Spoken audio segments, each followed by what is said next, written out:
Welcome to Sandcastle 101.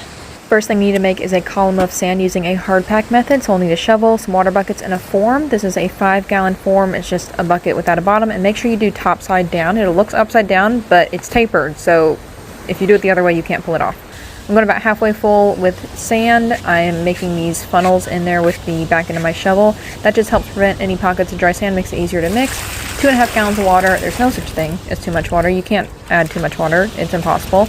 Thoroughly mixing, making sure that it is fully saturated. And then I'm tapping the sides nice and low all the way around to compact it. Layer number 2 is the same process. You're filling it up to the tippiest of the toppiest. Then you're going to poke those same funnels. I like to smooth it off because it's satisfying. Poke those same funnels, and you're pushing as far down till you feel that compacted layer. You can't go past it. Extra points if you can make a swirly with your funnels. I think I make one here. Nice. And then you're going to want to go back and forth, adding some water mixing, adding some water mixing. If you just dump your whole bucket at once, it'll just go off the sides. You don't have to go get more water.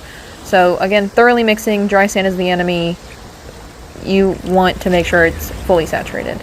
Adding it up, mixing it in. This method is called hard packing. That's when you use a form to compact your sand into whatever shape your form is. In this case, a cylinder or a column. Soft packing is another method. We'll go over that later.